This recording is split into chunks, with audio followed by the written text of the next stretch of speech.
Boa tarde! Tudo bem por aí? Tudo jóia? Mais uma vez nós estamos aqui, a Associação Profissional dos Sociólogos do Estado do Rio de Janeiro, oferecendo a você mais uma contribuição para o conhecimento. E hoje nós damos sequência à nossa série Educação. Na primeira webinar, nós começamos pela América Latina, mas de origem, gente. Vocês não podem perder, se você não viu, reveja ou veja, né? E hoje, seguindo, né, uma sequência cronológica, reportando o período de 1910 a 1922, nós trazemos para você o debate sobre modernização nacional entre dois médicos sanitaristas. Tudo a ver, não é? Nesse momento, Arthur Neiva, que nasceu em 1880 e faleceu em 1943, e Belisário Pena, nascido em 1868 e falecido em 1939, que revelaram um país antes desconhecidos pelos próprios brasileiros. Em tempo, também teremos um recorte sobre o sanitarismo contemporâneo, pela teoria dos simulacros de Jean Baudrillard, que nasceu em 1920 e faleceu em 2007, numa roda de conversa, de alto nível, na ordem das falas, com os professores Ofélia Ferraz, Taiguara Moreira, André Nascimento e Bianca Coura. Mais uma vez, será uma conversa fundamental para todos nós. E, claro, a sua participação, a gente não quer só premiar com essa contribuição do conhecimento, também estamos premiando, sorteando livros. Então, nós temos aqui, entre duas Américas, tá? Da Rita Coutinho, da editora Insular, e nós temos o livro que a professora Félia vai depois nos mostrar aqui, viu? Arthur Neiva e o debate sobre a modernização do Brasil. Então, olha, tenho certeza que você terá uma tarde maravilhosa conosco. Só faltou o cafezinho, mas você toma daqui que a gente toma daí. Vamos lá. Vamos lá, professora Ofélia? Boa tarde a todos e todas. É um prazer estar aqui compartilhando mais uma vez o segundo webinar da série Abserge Educação. Então, hoje nós teremos um debate muito interessante com um recorte que vai de 1910 a 1922, conforme Sônia Jobim citou. Esse período foi um período muito importante, né, para o Brasil, porque a gente estava no fervilhar da modernização em virtude de uma republicanização do país, de uma república que até então não tinha se dado conta de ser moderna, né? E a viagem de Arthur Neiva e Belisário Pena vai revelar a discrepância entre litoral brasileiro e sertão. Esses dois médicos sanitaristas, né, desenvolveram um trabalho muito importante chamado Relatórios de Viagem, da viagem 1912, que foi publicada em 1916. Essa viagem foi de extrema importância e quem vai descrever essa viagem para a gente vai ser o professor Taiguara Moreira. Taiguara Moreira doutorando do Museu Nacional e ele estuda Belisário Pena. O meu trabalho gira em torno do Arthur Neiva, né? Inclusive eu cheguei a publicar o livro, né, que vai ser sorteado para vocês, e o Neiva e o Belisário Pena, no contexto dessa viagem, no tocante à seca e na catalogação de doenças ainda não existentes ou tomadas na consciência da ciência do país, eles vão demonstrar também outras problemáticas, né? Como, por exemplo, a educação incipiente no Nordeste e todo aquele processo civilizatório ainda muito a desejar, né? A civilização chegava ao sertão nordestino através dos cacheiros viajantes. O que seria essa civilização? O pente, a escova de dente, o sabonete. Então, assim, para a gente ter ideia de quanto era importante, né, que essa área do Brasil fosse reintegrada, né?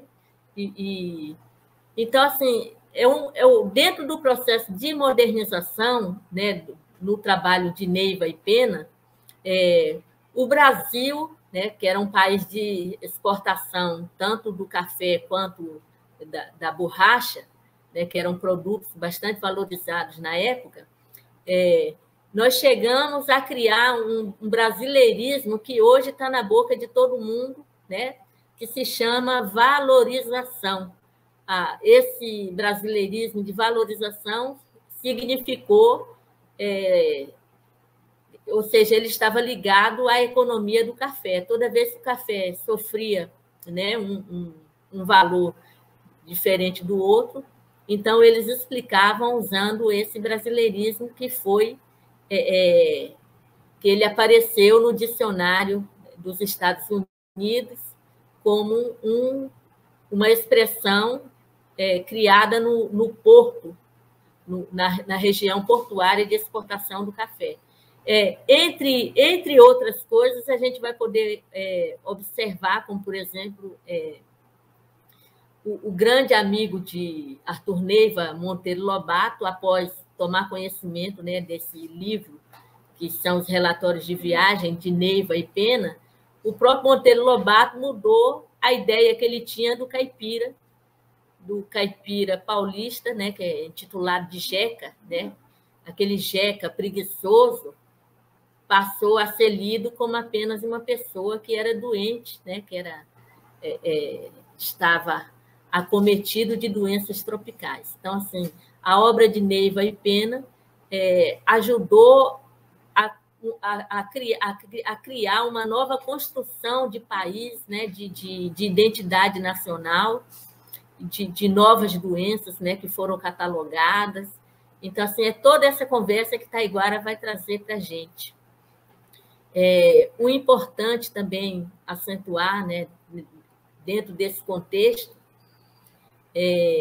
que o Arthur Neiva e o Belisário Pena, eles também puderam demonstrar para a gente quanto estava inócua a educação nacional, né? Por exemplo, o país tinha cerca de 17 milhões na época, na década de 20 tinha 17 milhões de habitantes. 75% da população era analfabeta. A nossa educação ainda estava assentada, construída em cima de ideologias, né, de didática europeia. A gente não tinha uma educação nacional propriamente dita, né? Inclusive, na reforma de 1883, do Rui Barbosa, Lourenço Filho apresentou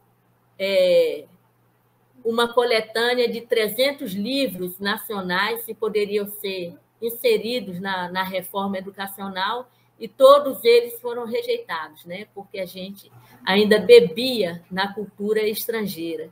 Então, é dentro dessa perspectiva que a gente vai trabalhar a viagem de Arthur Neiva e Belisário Pena, com o nosso palestrante, Taiguara Moreira, e após a gente vai tentar criar um viés, né, do que foi o passado, do cientificismo aceito no passado e o negacionismo científico da atual conjuntura, na proposta da fala de André Nascimento, que é doutorando no estado de Nova York, e Bianca Cora Garnier, que é membro da APSERG, né, que é bacharel em Ciências Sociais e é professora da rede estadual, né, da escola pública.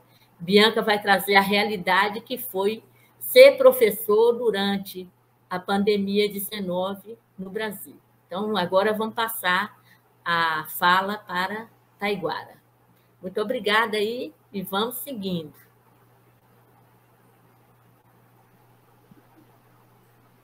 Olá, boa tarde. Bom,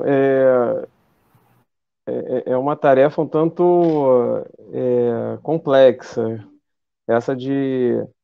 A minha apresentação não tinha organizado exatamente com foco no relatório do trabalho em comissão de Arthur Neiva e Belisário Pena. Eu tinha focado mais pensando no meu trabalho, né, pesquisa de tese de doutorado, que é mais focado na trajetória do Belisário, principalmente no serviço público aqui no Rio, na fase dele antes de entrar enfim, nesses trabalhos de comissão.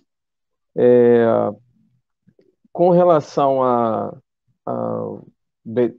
minha participação, eu sou, na verdade, um pesquisador que fez o mestrado a partir do arquivo do Belisário, de um estudo sobre o arquivo do Belisário, a construção, na verdade, a construção sociológica do arquivo do Belisário Pena no contexto da Fiocruz, e, na verdade, não só da Fiocruz, mas também pensando na própria construção do arquivo no seio da família, espaço privado, na verdade, e como que esse arquivo que testemunha a atuação de um servidor público, de um gestor, ele vai ser construído nesse espaço privado e depois, posteriormente, transmitido para uma instituição pública, uma instituição de memória.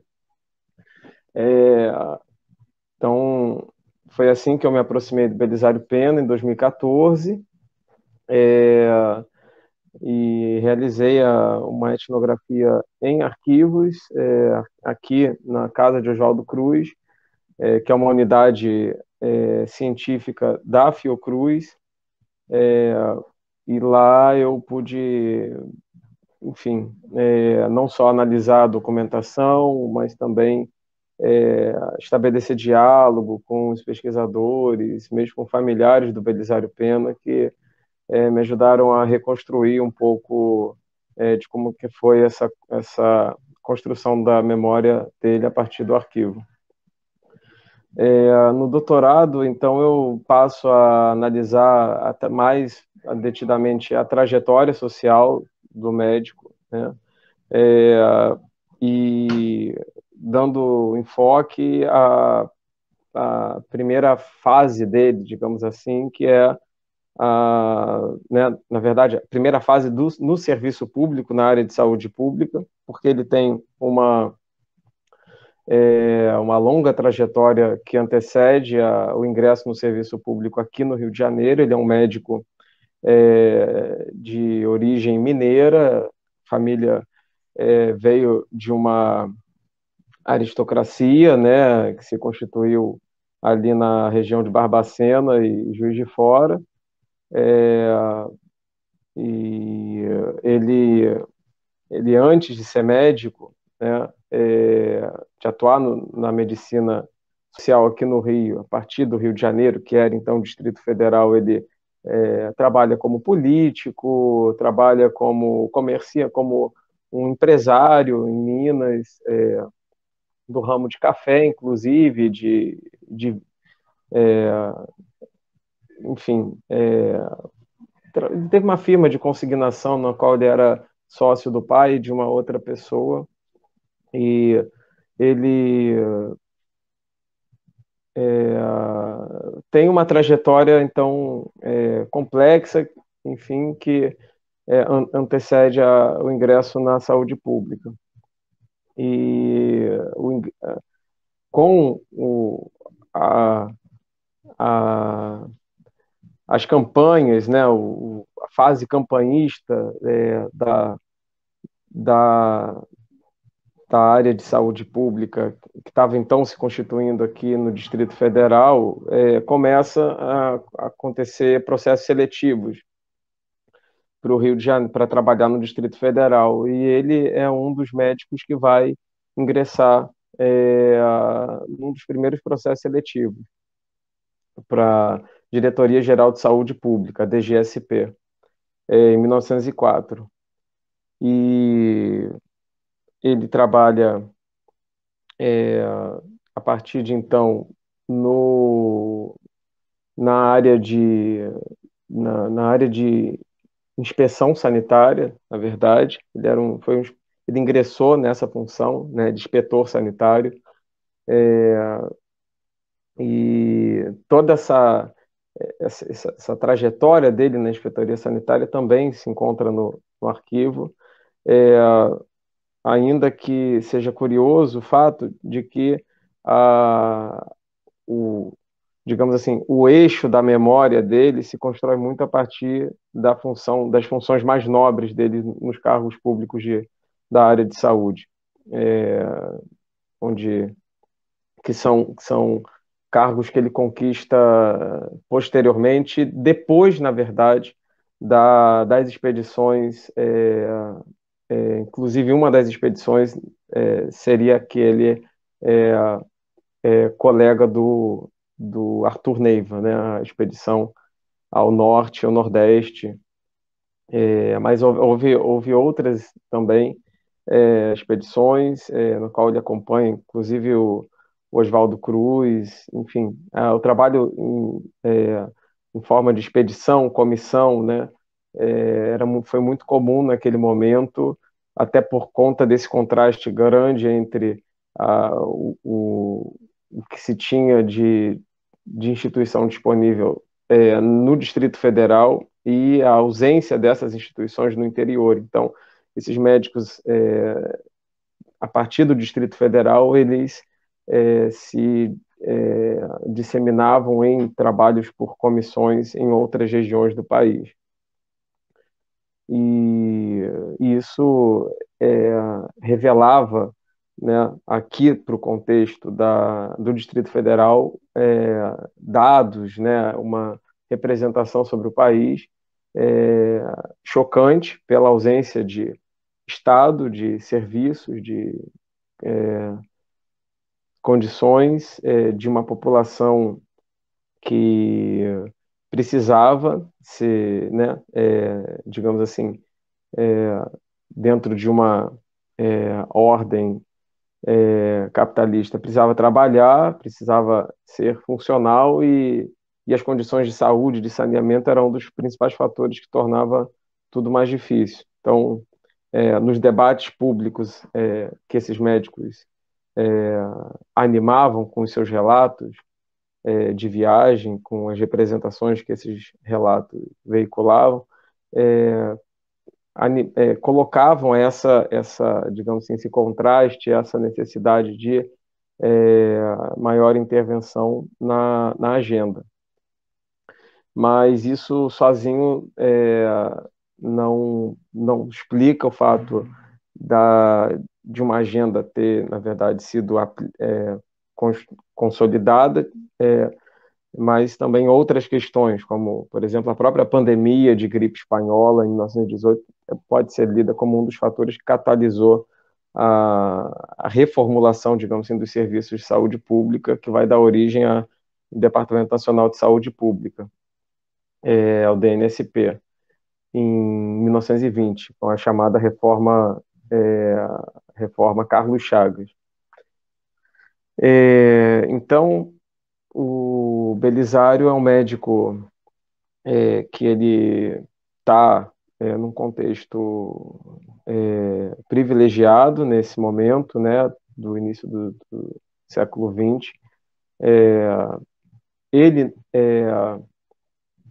é um médico que se poderia dizer que é um higienista, né, um higienista, uma pessoa que vai ser precursora dessa fase da medicina social mais voltada, digamos assim, para um discurso dos cuidados, da prevenção, digamos, dos protocolos, né? E ele consegue, digamos assim, incorporar bem essa função, talvez por ter sido anteriormente político, né? Por vir de uma família de pessoas que exerciam funções de benfeitoria nas suas redondezas, nas suas localidades. Ele tinha digamos, esse ethos, né? E isso contrastava até um pouco com o ethos mais, digamos, de cientista, né?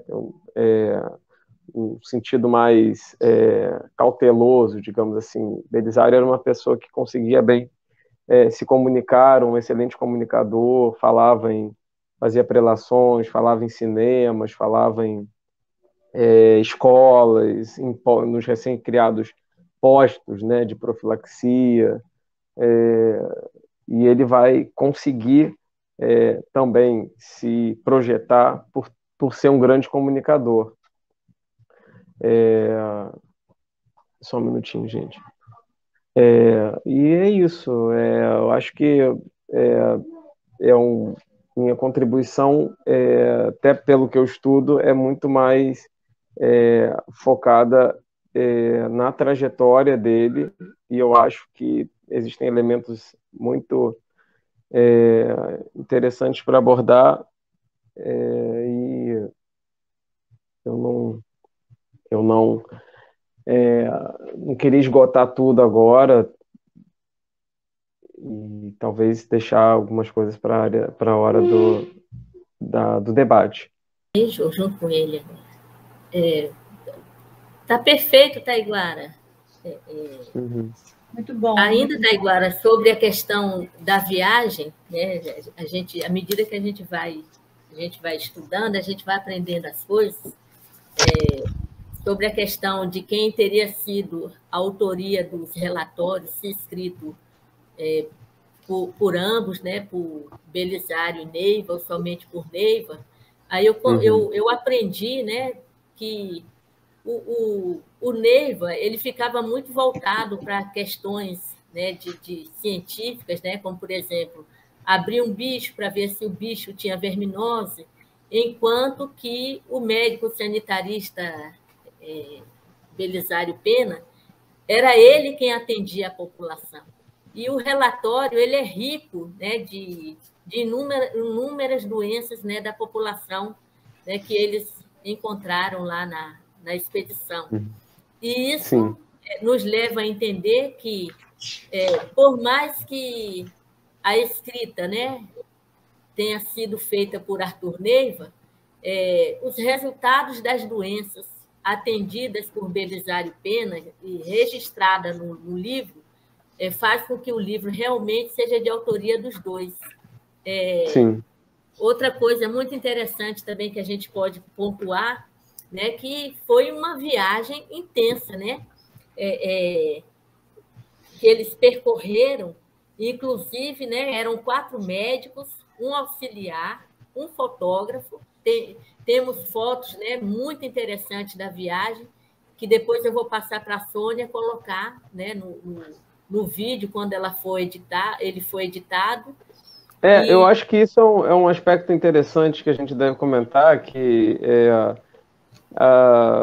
existe um histórico de pesquisa que já tem mais ou menos,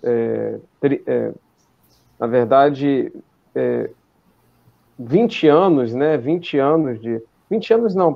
40 anos de pesquisa, né? Mais ou menos, 35 anos, para ser mais exato, no contexto da Fiocruz, né? Com essa abordagem histórica em que os relatos dessas expedições foram descobertos. Na verdade, tem muita documentação que foi descoberta por acaso, assim, né, que estava lá na Fiocruz e, enfim, pouco conservada, e foi justamente a necessidade de conservação, de preservação desses relatos, dessa história dos primeiros, da primeira fase do sanitarismo, que ensejou a criação da Casa de Oswaldo Cruz em 1985. Foi com esse motivo que a casa foi criada, e desde então constituiu um corpo de pesquisadores e uma série de agendas de pesquisa na área de História da Saúde Pública e da Ciência no Brasil, que hoje representa boa parte do que se produz nesse campo a nível nacional e internacional, né? Uhum. Então, a Fiocruz, ela, hoje, além de produzir vacina para a gente sobreviver, ela produz também memória, na verdade. Hoje não, isso já deve fazer uns 35 anos que ela atua fortemente na preservação da memória da saúde pública também. Perfeito. E os relatórios, eles levantaram, né, muitos questionamentos, inclusive na época, na imprensa da época, que uma viagem de mais de 4.800 quilômetros, né, que era dada em léguas na época, não é brincadeira, não. Sim. Eles viajavam em lombo de mula, né? Eram 6 muares de montaria, mais 6 que era o combustível. Quando um descansava, você teria que ter outro, né? E as provisões também, né? As provisões não dava para seguir a viagem inteira. Eles teriam que comer do que existia, né?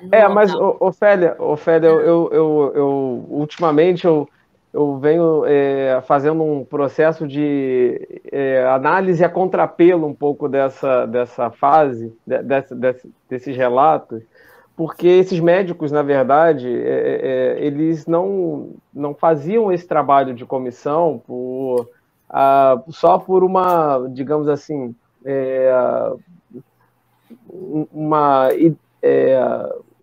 só pela causa, tá entendendo? Isso era remunerado. Tá bom. Ele estava falando aí da questão da viagem de Neiva e Pena. Então, assim, essa viagem revelou um Brasil, né, completamente desconhecido, que era os sertões, a área de sertões. A área de sertões, né, era completamente desconhecida do Brasil, sem as mesmas condições, né, de vida, de equidade, né, que havia no que a gente vai chamar de Centro-Sul. Então, essa viagem faz com que Neiva e Pena redescubram o Brasil. A partir de então, nós vamos ter, por exemplo, um novo mapeamento, uma nova cara de mapa, né, de cartografia nacional. Em 1913, o Brasil também é redesenhado, né? O mapa do Brasil é redesenhado a partir da viagem de Neiva e Pena, porque até então o mapa brasileiro ele ainda estava elaborado em cima, né, das vias, né, dos bandeirantes, né? Agora não, agora a gente já tem um Brasil redesenhado em regiões que se aproximam das regiões que nós conhecemos hoje.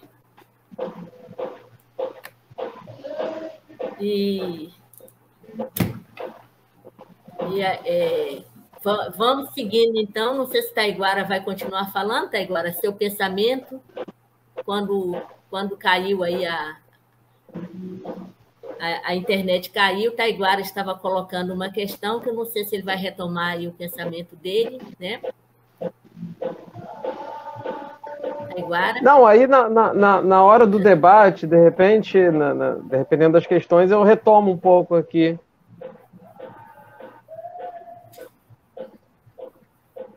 Tá bom, então. Então, agora a gente pode passar para André, né? Então, vamos colocar, então, agora no debate, André Nascimento. Bom, André, fique à vontade aí, por favor, meu filho. Eu esqueci de falar que André e Bianca, né, são alunos, né, resultados da escola pública, né, que estudaram sociologia no ensino médio. André e Bianca, né, foram meus alunos, né?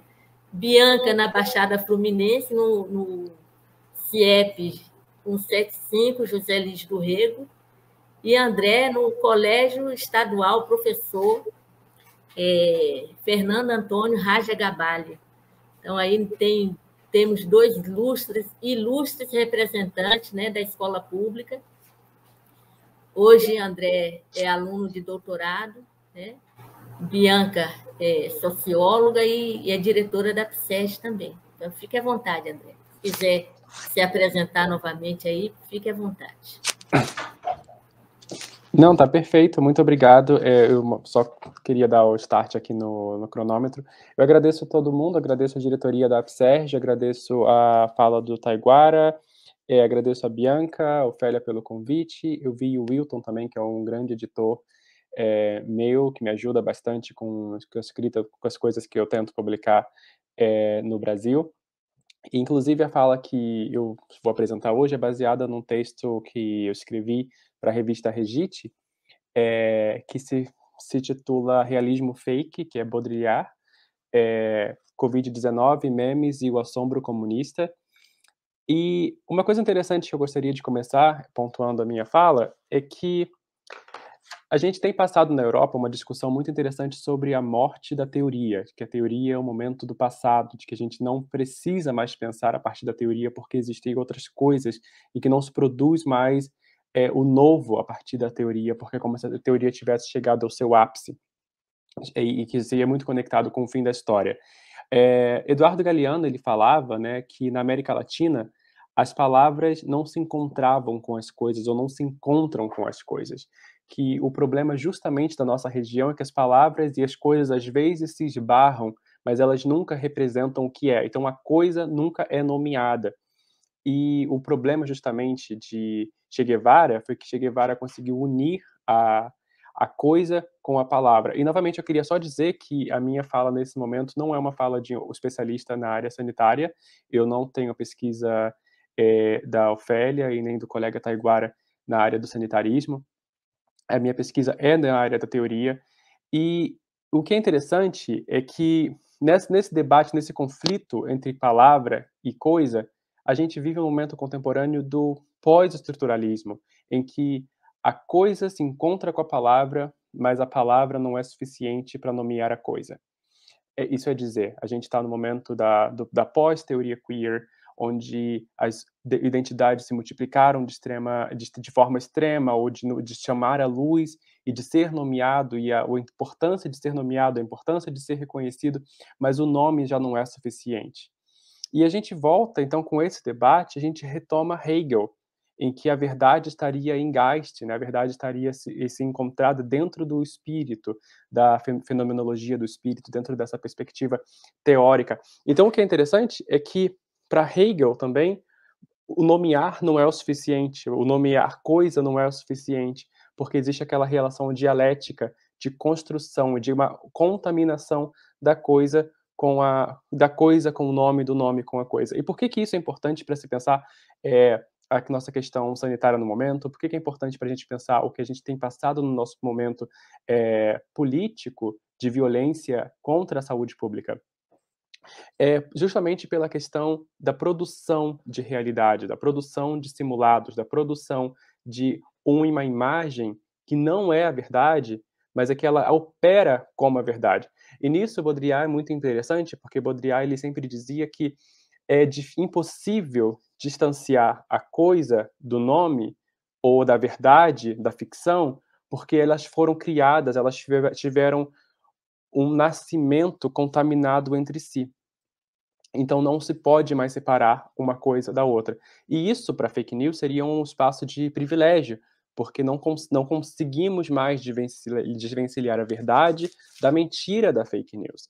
E nesse momento, então, a minha perspectiva, o meu interesse nesse pensamento é justamente para questionar, junto com Baudrillard, por que, então, que a gente continua, se a gente já está no realismo fake, se a gente já está numa estrutura em que não conseguimos fugir dessa verdade, que é uma verdade falsa, criada, mas é a verdade que nos opera, que nos atravessa, por que temos, então, uma constante reprodução de um regime de verdade ficcional, ou de verdade mitológica, que opera contra o materialismo dos corpos que eram empilhados durante a Covid, entre as mortes das pessoas que nós víamos todos os momentos, dos hospitais extremamente lotados, de não ter trabalhadores da saúde suficiente, onde que a gente precisa retomar a lógica dos cuidados para conseguir pensar, inclusive, na salvação do mantenimento da vida.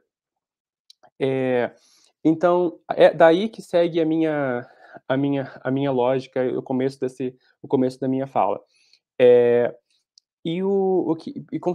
Seguindo nessa linha de pensamento, eu queria tomar, então, a ideia de que a imagem ou de que a coisa... É interessante que vocês falavam agora na discussão entre a Ofélia e o Taiguara sobre a questão do documento, de como que o relato, o relatório, o reporte funcionava para explicar o Brasil, mas também o relatório pode ser lido contra o relatório. E isso é muito interessante porque o Didi Huberman fala exatamente disso, de como que a imagem, ela não é a coisa, ela não é a verdade, mas ela carrega dentro dela um sintoma da coisa.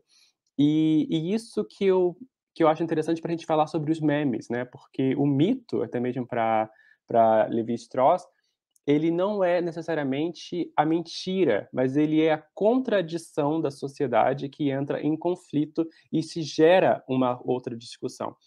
E nesse momento de discussão, ou de reprodução de réplicas de imagens de fake news ou de mentira sobre o que é o vírus não existe, ou que é uma mentira da esquerda, ou que o vírus ele não é ruim, todo mundo pode ter o vírus. É interessante porque nesse mesmo momento a saúde pública parece então funcionar como um elemento da esquerda, como um elemento do comunismo. Então a inexistência desse elemento comunista, desse elemento socialista, em que se constrói a sociedade desde a queda do Muro de Berlim, a partir de 91, de 26 de dezembro de 91, quando a gente tem o fim da União Soviética oficialmente, se começa, então, a reconstruir ou se retomar um ataque contra aquilo que já não existiria mais.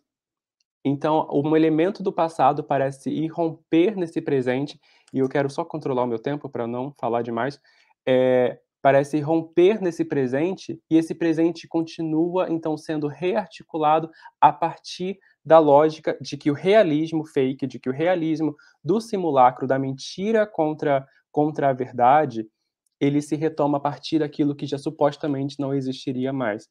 Então, o meu interesse seria por que o controle do Estado seria, então, essa tomada, ou a lógica dos cuidados, ter um Estado que cuida das pessoas, ou ter um Estado que vai se preocupar com o acesso aos bens públicos, em que teremos um Estado em que a lógica de produção, ou a lógica de produção financeira, ela não é mais importante do que a vida das pessoas.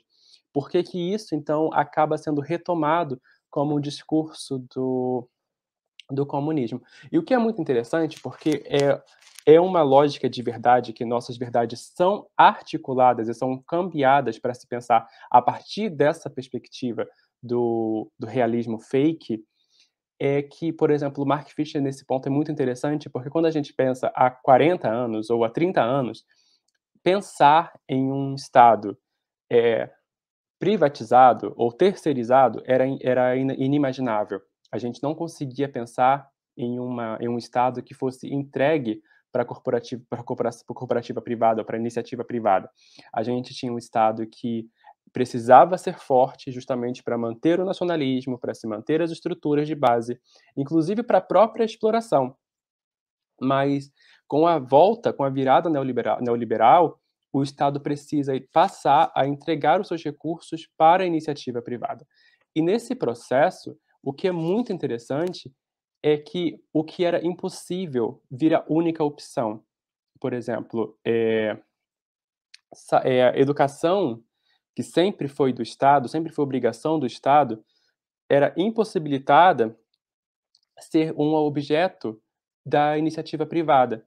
e a educação parece que só pode funcionar, só pode existir através da iniciativa privada. A saúde pública, então, ela vira é o mesmo elemento, ela vira na mesma lógica.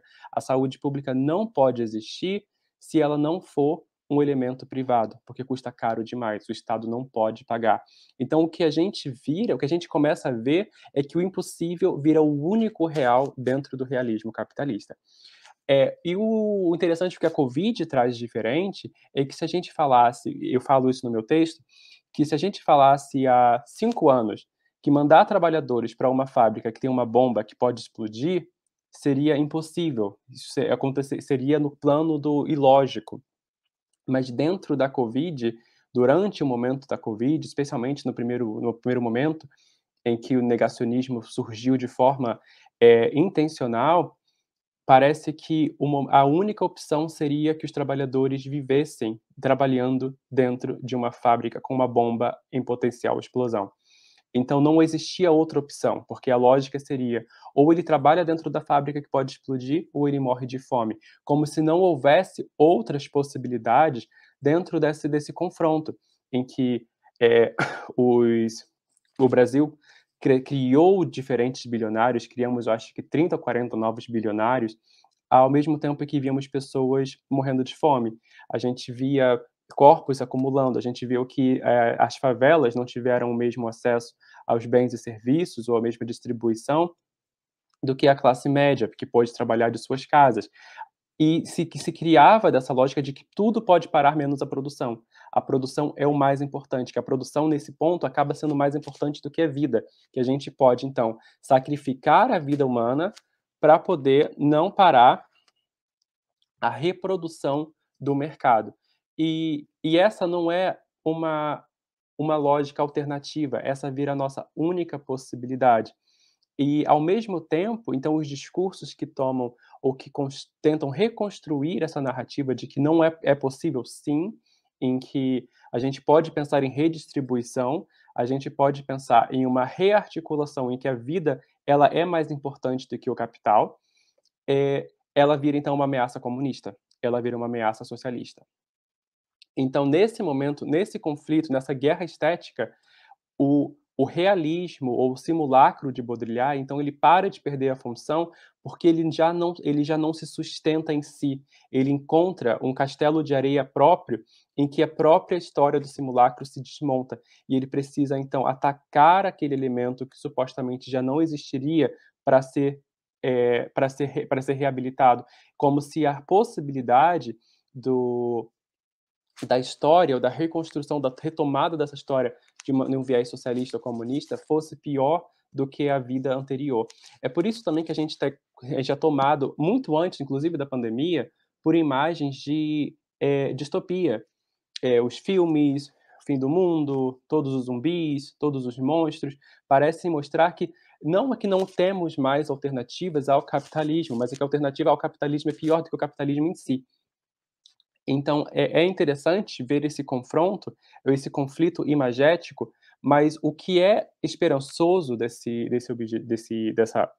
confronto, dessa luta por imagens, é que o capitalismo, então, parece reconhecer que existe essa ameaça, que existe esse fantasma, esse assombro que ressurge do passado e continua nesse presente, porque é uma esperança popular.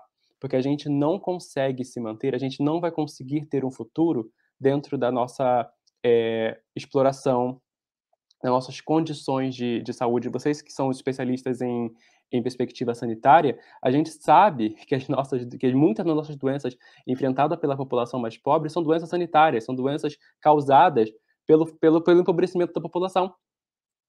E nessa condição, se vira, então, uma lógica quase que como se fosse um lugar comum, como se não pudéssemos pensar em uma reapropriação ou em uma nova reelaboração da vida.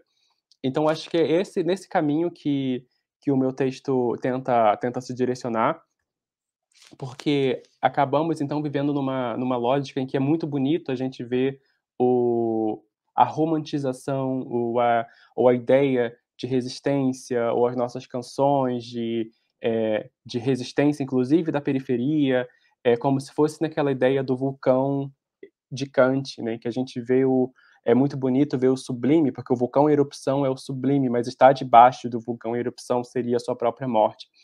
E parece que um dos nossos piores problemas, inclusive como esquerda, é a nossa discapacidade de organização, é o nosso distanciamento de pensar como que podemos colaborar em conjunto para a construção de um objetivo popular, para a construção de uma alternativa que não seja a alternativa do capital, de que não é a realidade, porque, como se dizia, né, na frase de Jameson, na frase de Zizek, que é mais fácil pensar no fim do mundo do que no fim do capitalismo, mas se a gente não conseguir ou não continuar na insistência de imaginar um simulacro fora desse simulacro capitalista, ou de imaginar um futuro, um horizonte fora dessa estrutura capitalista, a gente não tem futuro, a gente não tem planeta, o nosso planeta não consegue subsistir aos modos de exploração e de extrativismo.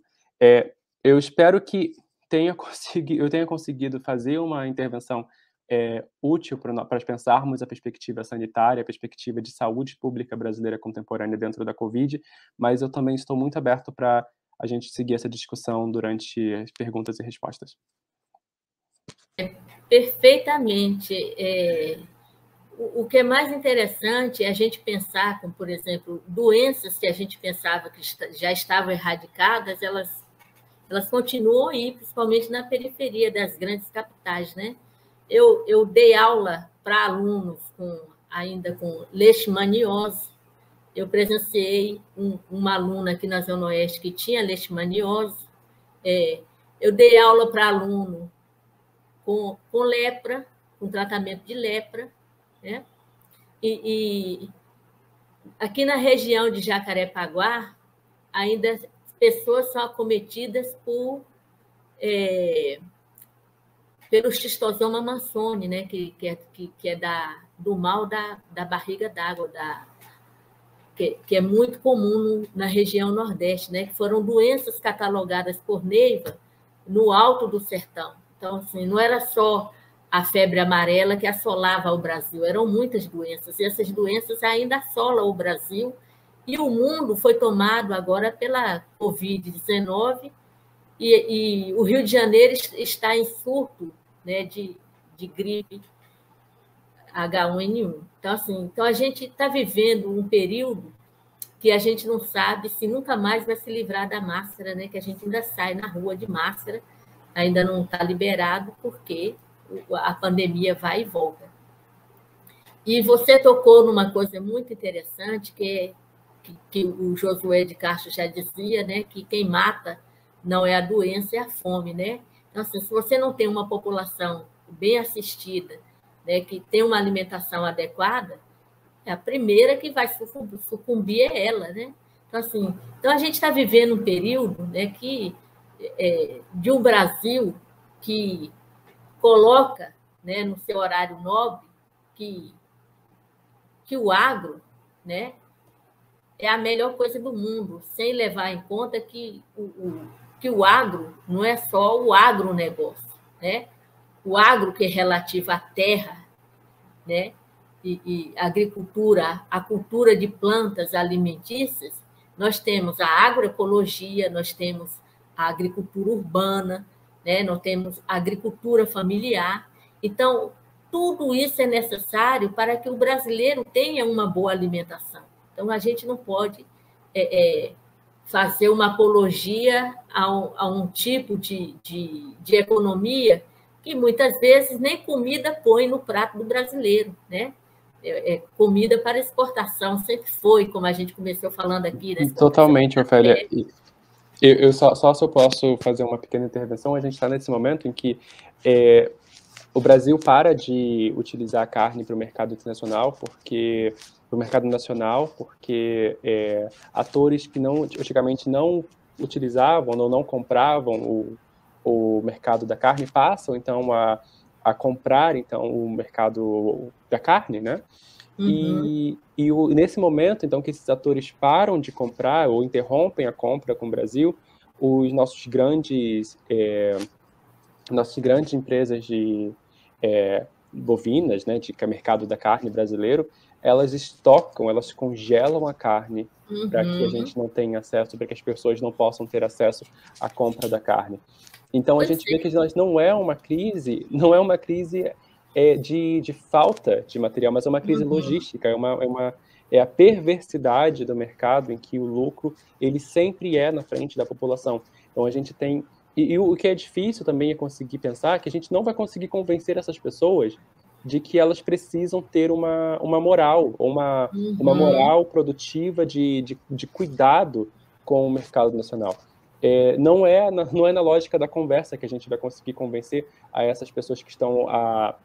As empresas de bovinas brasileiras elas estão batendo recordes mundiais de lucro, em que as pessoas não conseguem manter nesse momento, inclusive grandes empresas mundiais não estão conseguindo manter, porque elas estão dentro da lógica da produção, em que a produção, em que era ilógico no passado se pensar que a gente poderia produzir alguma coisa e ter pessoas precisando comprar e não vender essa coisa.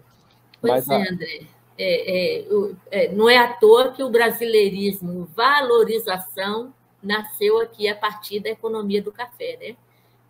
Depois a gente vai ver essa questão que você levantou, né, no governo de Getúlio Vargas, com a queima das sacas de café para que o produto não fosse desvalorizado.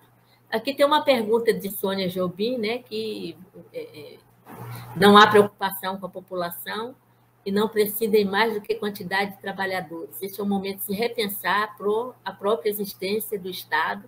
Se você puder comentar, André, então aí a pergunta está na tela, né, a pergunta de Sônia Jobim. Eu acho que é uma questão muito interessante, porque as pessoas realmente estão decepcionadas, né? É interessante ver aqui nos Estados Unidos um movimento muito interessante ou inovador, que não era comum, especialmente depois dos anos de McCarthy, da década de 50, de ver uma organização da classe trabalhadora.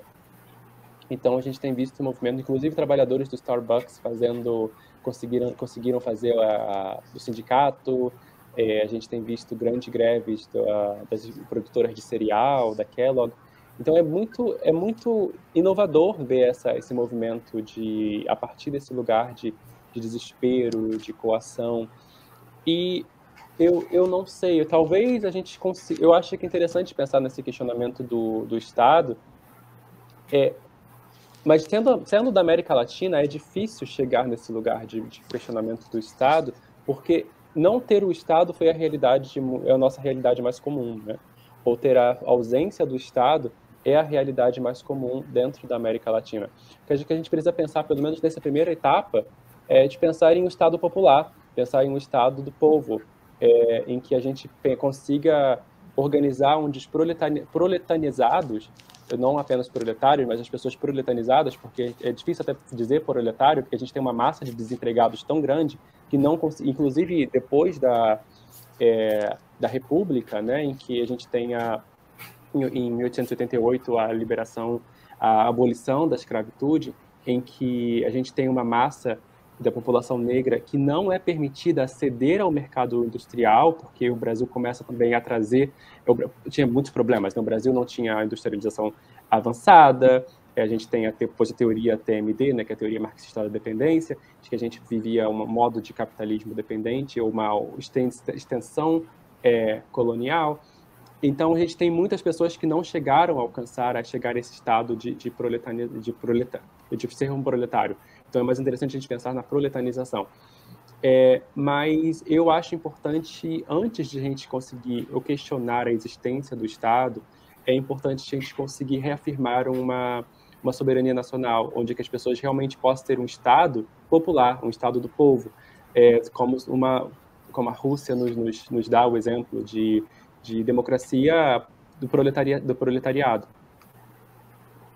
André, essa questão me fez lembrar o seguinte: na década de 20, já havia uma noção de Estado de Direito, né? Como, por exemplo, o número de habeas corpus pedidos por estrangeiros e mandatos de segurança por mulheres caixeiras viajantes que empreitavam por conta, né, do desrespeito a elas por serem mulheres a desempenhar esse tipo de trabalho. Então, assim, não é que o brasileiro nunca teve condições ou a consciência do seu direito à justiça, né? Isso aqui está provado, né, a partir da historiadora Gleide Sabina Ribeiro. Ela coloca essa questão para a gente. Não é porque o brasileiro não tenha consciência de que ele tem direito à justiça, né? Mas até que ponto essa justiça é capaz de responder a isso? Eu queria que você colocasse aí, até inclusive para responder a pergunta de Sônia, né? Saber diferenciar o que é sociedade, o que é Estado. Ora, né, se a gente pegar Hegel, como você já citou aí, né, o que é o Estado? Nada mais do que a sociedade, né, na base desse Estado. Porque quem é que elege? Né? Quem elege não é a sociedade, os seus representantes, seja ela um governante ou uma pessoa moral, né? Tenta ver se você pegou essa questão, André. Eu peguei. É uma pergunta. Eu acho, inclusive, isso dá uma tese, né? Essa pergunta dá uma tese. Ela é bem elaborada. Mas se existem algumas nuances para essa questão. Primeiro, que tentando voltar da perspectiva de justiça, né, que o brasileiro pensa que ele tem direito à justiça. Eu não conheço o trabalho da pesquisadora, mas eu não sei se o brasileiro pensa que ele tem direito à justiça. Eu acho que o brasileiro pensa que ele tem direito à lei. Mas eu não conheço o trabalho da pesquisadora, eu gostaria muito de poder ler, mas o que eu sinto que na população brasileira a gente sente que a gente tem direito à lei, que a lei vai ser aplicada, independente se a lei vai ser pró-povo ou contra o povo, constantemente contra o povo. Por exemplo, quando a gente está dirigindo, ou a pessoa que está dirigindo e não pôde pagar o Detran, por exemplo, não pôde pagar a renovação do carro, ela sabe que se o policial parar ela vai ter que perder o carro, ou ela vai ter que pagar alguma, não sei, como é que se chama a palavra, suborno ao policial, porque ela sabe que ela tem direito a essa lei, que ela tem acesso a essa lei, mas não necessariamente justiça, e democracia é um processo muito complexo, né? Porque a gente tem que pensar o que democracia significa, não desde a Grécia, quando a gente utiliza o termo democracia, que a democracia ela tinha uma estrutura de escravidão. A gente pensa que a democracia na América Latina, no Brasil, pelo menos, ela surge para democratizar o direito republicano contra a monarquia, para que os donos, os oligarcas tivessem o direito democrático de poder escolher suas decisões com relação ao mercado. Então, democracia e voto, ela não é a mesma coisa. Você ter direito a votar, ter direito a escolher o seu representante, a gente sabe como é que funciona na Zona Oeste, a gente sabe como é que funciona na Baixada Fluminense, em que a milícia chega e não deixa que, por exemplo, que uma discussão, inclusive de esquerda, possa acontecer.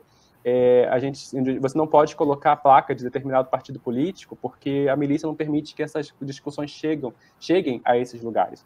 Então, pensarem em democracia apenas porque os representantes foram escolhidos, ela não é suficiente. E não é porque eu rejeito a ideia de representatividade, porque eu não acho que todo mundo quer estar se representando o tempo inteiro. As pessoas não querem isso, as pessoas querem viver suas vidas, sabe? O jovem quer curtir, quer beber de noite, quer encontrar com os amigos.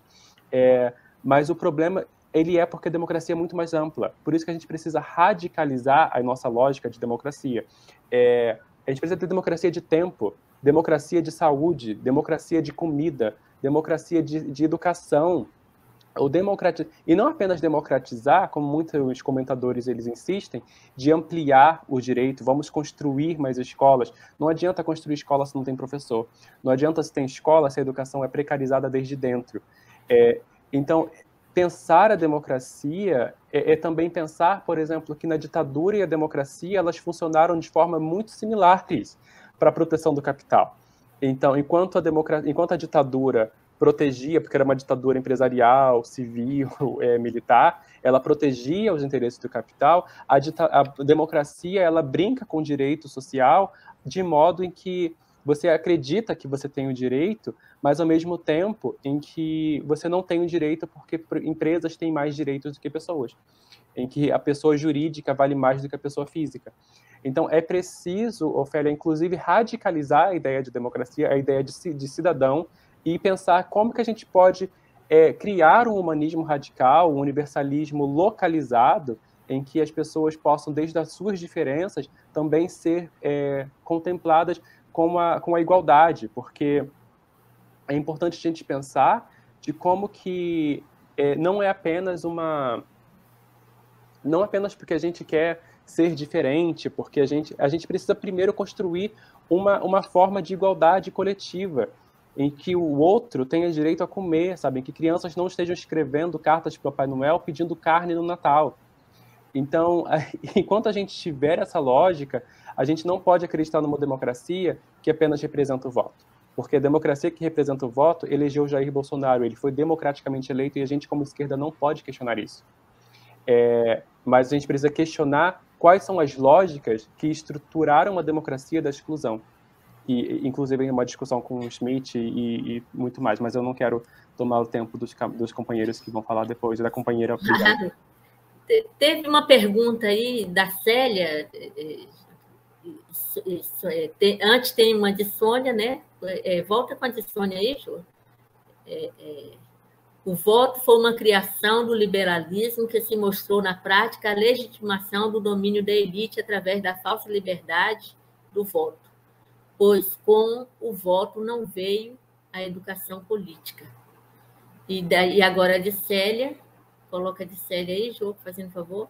No momento, vivemos uma justialização, ou seja, tudo vai para a justiça em função da cegueira propositada do Estado. Vide a questão da Covid-19. Então, aí, se você puder juntar as duas, André, responder.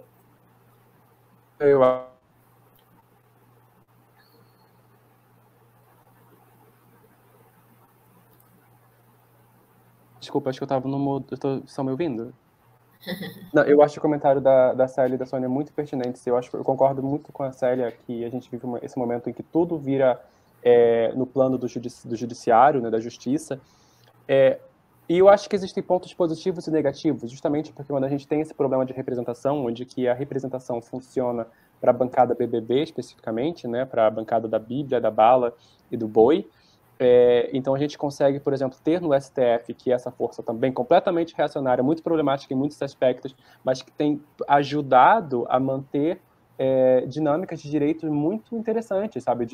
Tem lutado pelo direito da população LGBT, agora acabou de aprovar a importância do passaporte vacinal, tem garantido direitos e que têm sido tensionados a partir do poder legislativo e executivo.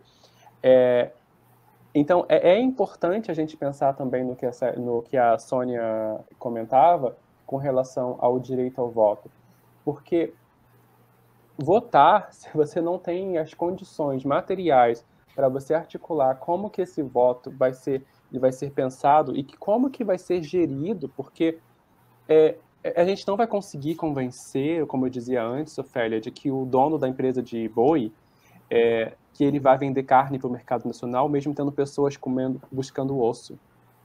A gente não porque não é um argumento apenas no moral. O Lenin falava isso, né, no imperialismo como o estágio mais alto do capitalismo, de que não é uma discussão apenas moral, porque se a gente acredita na discussão moral, a gente pode cair na trampa, né, ou na cilada de acreditar que o capitalismo pode ser positivado, que ele pode ser, por exemplo, o capitalismo verde, ou as operações para tentar melhorar, mesmo com criação de diversas formas de dívida dentro dessa perspectiva do capitalismo verde, do capitalismo humano, do capitalismo do século XXI. Então, se a gente cai na discussão do moralismo, porque a lógica é econômica, é uma mecanização, a gente não vê pessoas como pessoas, as pessoas são alienadas de sua própria humanidade, para que se construa, desde então, um processo de que o lucro seja mais importante. Mas o problema é que, nesse momento, a gente está passando por essa própria questão freudiana, em que o princípio do prazer, ele não se corresponde ao princípio da realidade. Então, o seu desejo de você consumir é o desejo que está nos levando à destruição do planeta, que a gente não consegue voltar a partir desse momento. Se a gente para o nosso extrativismo nesse momento, a gente já não consegue voltar atrás pelos níveis que a gente já destruiu. O planeta precisa de milhares de anos para conseguir se reabilitar. E a gente não está parando com isso. Então, como a gente tem um momento muito radical, a gente precisa de soluções radicais. Perfeito, André. Taiguara deseja responder essas questões também, Taiguara, dentro do ponto de vista do sanitarismo do Belisário Pena. Eu gostaria de comentar, tem vários aspectos interessantes que o André levantou. Eu acho que foi uma fala, traz uma complexidade grande do presente. E com relação à questão do Estado, eu acho que o Estado é um elemento que está na minha pesquisa. Assim, eu venho de uma linha de pesquisa sobre antropologia dos processos de formação do Estado, que é representada na instituição na qual eu sou vinculado pelo professor Antônio Carlos de Souza Lima, que vem trabalhando nessa linha já faz bastante tempo, com alguns processos de formação, né, principalmente na área de política indigenista no Brasil, trabalhando com a formação do Serviço de Proteção ao Índio, enfim, e tem vários colegas pesquisadores em organizações, etnografando organizações estatais e diversas. Cooperação internacional também. E aí, no caso, eu me centrei na questão de um personagem, né, um agente de Estado da área de saúde pública. O que é interessante trazer pensar do ponto de vista dos processos de formação do Estado, porque é pensar historicamente também, né, na questão de como a gente vê uma complexidade, né, dependendo do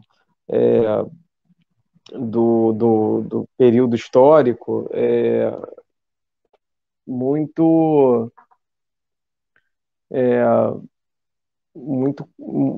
grande nessa questão da construção do Estado. Enfim, eu acho que são abordagens que ajudam bastante a entender. Eu acho que o presente hoje assim, existem pesquisas que estão procurando lidar com essa situação do papel do Estado hoje, né? E, enfim, a Covid é um elemento muito recente, eu acho que para a gente considerar nesse processo como é que ela vai impactar a produção de políticas públicas, a remodelação da função do Estado na questão da proteção social. Eu acho que a gente, no ano passado, viu um ensaio e já esse ano a gente viu uma descontinuidade total, assim, né? Então, do que se ensaiou ano passado, que seria uma renda, né, no caso da renda emergencial, se tornar uma renda mínima. Isso aí já tem muitos fatores que não permitem que a gente fale numa continuidade. E eu acho que, assim, pensando do meu período de pesquisa, que é o mesmo período da Ofélia, né, é interessante a gente ver que o processo de formação do Estado nos primeiras décadas do século XX tem uma série de descontinuidades, mas se a gente observa a saúde pública, a gente vai ver que, ao contrário do que eventualmente pode se falar de forma superficial, que a Primeira República é marcada por uma descentralização, né, aquela guerra de elites, né, aquele provincianismo, mas se a gente foca a saúde pública, a gente vai ver que, né, houve um esforço de nacionalização. Eu acho que esse esforço de nacionalização, mais tarde, com Vargas, vai se traduzir na criação do Ministério da Saúde, e isso né, essa produção de relatórios, de documentação, de análises, né, de primeiras impressões mais fortes, né, muito disso veiculado na mídia, sobre, digamos assim, os males do Brasil, pensando especificamente na saúde e no saneamento, vai impactar, e isso vai aos poucos, né, e esses médicos, Neiva e Pena, vão ser atores centrais na produção de uma consciência da interdependência. Eu acho que há um pesquisador na Fiocruz chamado Gilberto Ockmann, que ele foi o primeiro a abordar isso de forma mais clara, né, de como a política de saúde pública dos primeiros anos do século XX vai traduzir uma consciência da interdependência que vai ser fundamental para a gente pensar a produção de Estado, né, a produção de agências públicas, produção de consciência pública e, consequentemente, de cidadania, né? Ainda que a cidadania, nesse momento, seja incipiente, a gente já vê aí claramente uma produção de cidadania a partir dessas iniciativas que revelam consensos, né? Eu acho que hoje a gente está vivendo, né, uma situação de falta de consenso muito grande, infelizmente, e é isso que permite que a gente tenha essas derivas, né, como alguns pesquisadores chamam, derivas autoritárias, e eu acho que para a gente sair disso, a gente precisa de políticas públicas e de maior impacto dessas políticas, né? Não sei se é uma questão para o presente, mas a gente vai ter que, pelo menos, pensar na reconstrução dessas políticas públicas, porque a gente está numa situação bem grave, né?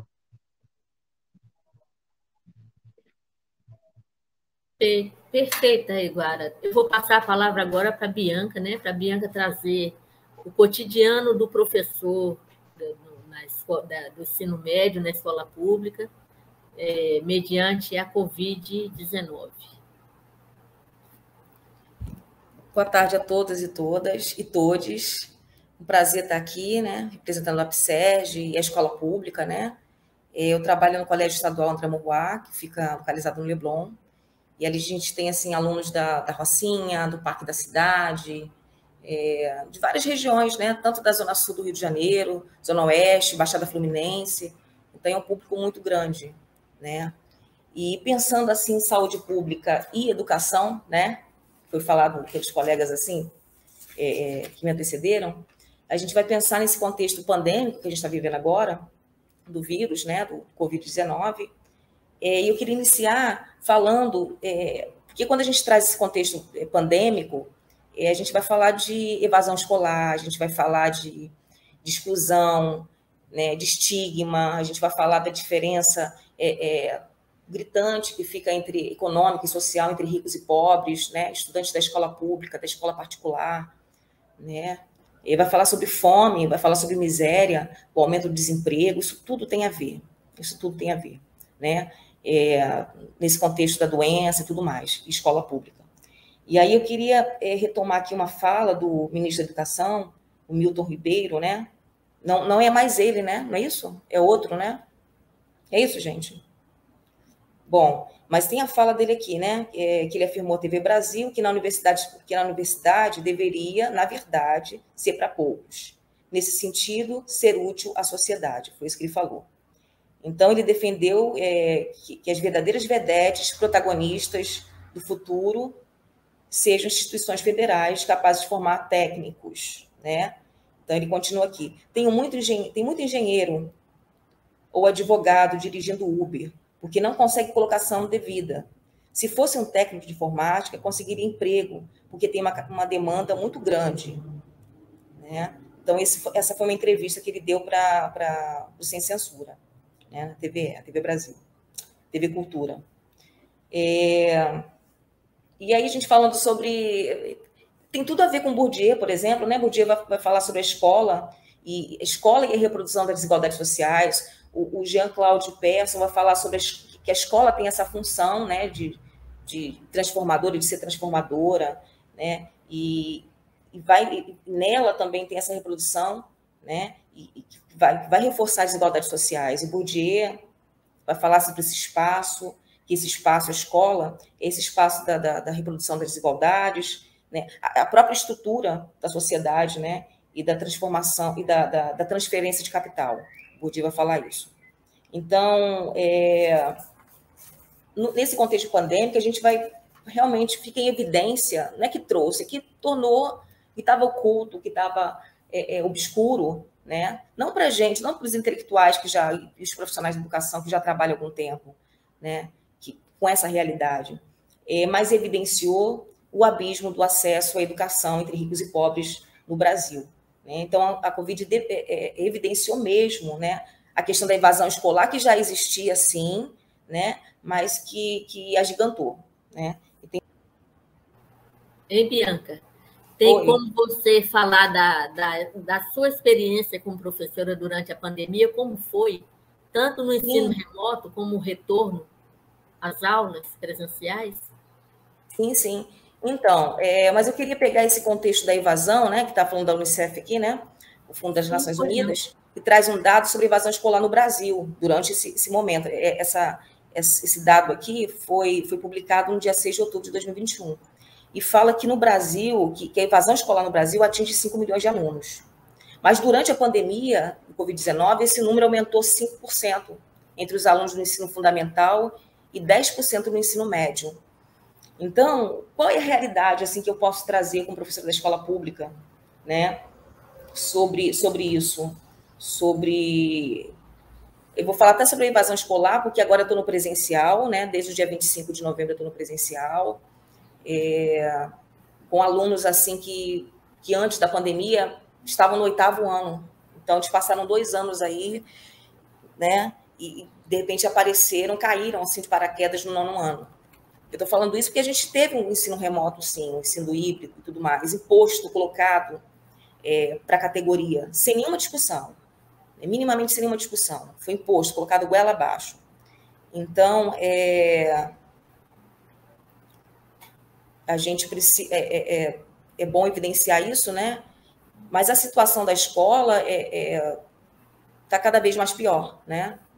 Se a gente pensar assim, são décadas e décadas de descaso, né, com a educação, mas o que eu posso trazer nesse momento? Quando a gente chega na escola, a gente vê a falta de estrutura física. Então, eles colocaram a questão do ensino presencial e não estruturaram as escolas. A minha escola, por exemplo, ela não tem janelas abertas de vidro, que abrem, não tem nada disso. São persianas de madeira, tá? E nem todas as... Tinham até... todas as escolas, todas as salas de aulas tinham realmente o ar-condicionado, mas algumas não estavam funcionando. Isso aí foi com o tempo, né? Eles foram agilizando dessa maneira. Mas não estavam... De maneira geral, não havia infraestrutura. A infraestrutura da escola pública é precária, sabe? Então, é incapaz de trazer, de colocar, de adequar a necessidade do aluno, dos professores, nesse momento sanitário que a gente está vivendo agora, né? Então, os protocolos dos governos, sanitários do governo, né, estavam ignorando de maneira total a questão da infraestrutura dessas unidades escolares, como a minha escola, como tantas outras, né? Instalações inadequadas, isso tudo, ainda assim, isso tudo foi colocado e a gente teve que voltar às aulas de forma insegura, de forma totalmente segura. É uma pressão muito grande. O que eu posso dizer? Falando do ensino presencial, voltando um pouquinho à questão do ensino híbrido e remoto, eu fui uma daquelas professoras que, no início, quando o governo impôs isso, lá com o secretário Pedro Fernandes, né, impôs o ensino híbrido, e a minha crítica, e a crítica também porque foi criado um grupo, né, dos professores que estavam ali, o CEP não estava adequado com a questão de garantir os nossos direitos, de discutir, de se colocar, né, perante a Secretaria de Educação, não estava fazendo o seu papel, e ainda não está muito fazendo o seu papel ainda, né. Então, o que aconteceu naquele momento? Que a gente foi coagido a entrar no ensino híbrido, ensino remoto, e não deram as condições materiais para a gente. Estou falando internet, eu estou falando um computador, um notebook, seja o celular, nem para os professores, nem para os alunos. Então, como é que poderia acontecer aquele tipo de ensino, né? Se não estavam dando as necessidades adequadas, né? Então, aconteceu. Aconteceu de que maneira? Aconteceu eu tinha, assim, turmas com 4 a 5 alunos. Se tivesse 10, era muito aluno, com 10 alunos, né? Nessas salas de ensino remoto, né? Que era pela plataforma do Google, né? Google Meet e tudo mais. Então, a maioria, e no meu diário, eram 40 a 50 alunos matriculados. Então, o restante estava fora, estava excluído, né? do ensino remoto. E mesmo assim, a gente foi andando com a carroça, sabe? Foi andando com a carroça. Era assim que a Secretaria de Educação colocou. No início, no primeiro ano, eu não entrei, eu fiz greve. E essa greve foi aqui, foi uma greve com demanda, foi uma greve deliberada pela categoria a partir do CEP? Não foi. Foi uma centena de professores por grupo de WhatsApp chamado A Frente, era a Frente para o Ensino Remoto, né, contra o ensino remoto, depois mudou um pouquinho o nome, mas assim, começou com uma centena de professores do estado do Rio de Janeiro, de mais diversos lugares do estado do Rio de Janeiro, e ali a gente formou uma oposição à Secretaria de Educação e ao próprio CEP, que não deliberava nada, né? Que acatou a atividade remota, né, a obrigatoriedade, daquela maneira que estava sendo implementada, andando com a carroça, sucateada, né, que ali só havia incapacidade de atender a todos os estudantes. Então, não era garantida a universalização do ensino. E aí foi crescendo essa centena, aí foi, né, outras centenas, aí foi acumulando, foi acrescentando nesse grupo, né? E aí, esse ano que eu volto, eu e tantos outros professores que se oporam naquele momento ao ensino remoto da maneira que estava sendo colocada, imposta, e aí o CEP entrou, a gente fez a greve, né? E o CEP entrou, a Secretaria da Educação coagiu a gente novamente, falando que ia dar falta e tudo mais. Alguns colégios bancaram isso, né? A minha direção bancou isso, no sentido de garantir que a gente tivesse esse direito à greve, sim, né? Depois, em 25, foi o que tem uma data aqui, no dia 29 de janeiro, 30 de janeiro, quando a Secretaria da Educação colocou até a questão da exoneração do professor, que estava fora da plataforma, mas por questão ideológica, posicionamento político, diante desse caos todo, né? Então, no dia 29 e 30, houve uma deliberação do CEP em favor dos profissionais da educação, né, convocando a gente para atividade, porque a secretaria estava convocando a gente para atividade presencial, né? E aí foi chamado de greve pela vida. A gente já estava fazendo isso. Foi chamado de greve. Ainda assim, muitos profissionais, nesse primeiro ano, receberam muitas faltas, né? Receberam muitas faltas pelas suas escolas. O que eu posso falar mais? Então, ficou essa questão da gente ter retomado. Aí, nesse ano, no início desse ano, a gente retomou, mesmo que eles estavam fazendo greve, né, por conta das ameaças e tudo mais, retomamos ao ensino híbrido e tudo mais, mas com turmas vazias, como eu falei para vocês. E os alunos alguns alunos com celular, outros sem celular, muitos excluídos da plataforma, e agora, nesse iniciozinho, de 25 de novembro, a gente vem com presencial. E quais são os problemas, né, com presencial, como eu falei, das escolas, da falta de estrutura, da falta de aprovação das condições sanitárias e tudo mais, e todo mundo tentando se adequar de alguma maneira. Mas só que são turmas, assim, na primeira semana, as 2-3 primeiras semanas, foram turmas muito cheias. Então, não havia isolamento nenhum. Então, não foi cumprido a condição sanitária pela Secretaria da Educação. Não foi cumprida, né? Então, o nosso direito individual, à saúde, à vida, naquele momento não foi. E até esse momento agora que a gente está dando aula, agora as turmas estão esvaziadas. E aí, quando eu pergunto um aluno por quê, eu estou fechando nota agora para lançar no sistema, né? Que aí na próxima semana será o conselho de classe. E tem alguns alunos que apareceram, que não apareceram no quarto bimestre, ou apareceram uma vez ou outra, e vieram fazer a prova de recuperação. E eu falei, mas por que você está fazendo a prova? Eu fiquei doente, não sei o quê, mas por que você... Aí eu olhei o diário e falei, mas por que você não apareceu no quarto bimestre? Olha, professora, eu estou trabalhando, professora. Então, eu não tenho condições, ou eu alimento minha família, ou eu venho para a aula. Olha a realidade. Olha o aprofundamento da miséria, né? Da fome, né? No momento, no contexto que a gente está vivendo agora, né? Esse aprofundamento todo. Então, como é que ficam esses alunos que não têm recursos materiais e que a própria Secretaria da Educação fecha os olhos, né, para essa questão? Então, Bianca, pode falar. Fala qual a região que se localiza a sua escola, para a gente ter ideia. Você falou, mas só para salientar. Que a gente não está falando de periferia de Rio de Janeiro. Não. Apesar que a gente é a escola André Morroá, que fica no Leblon, próximo do Miguel Couto, né? Zona Sul do Rio de Janeiro, né? Zona Sul do Rio de Janeiro. Então, e recebe pessoas de todos os municípios do estado do Rio de Janeiro, né? E a gente está passando por isso. E não são poucos alunos, não, minha gente, que estão passando por isso.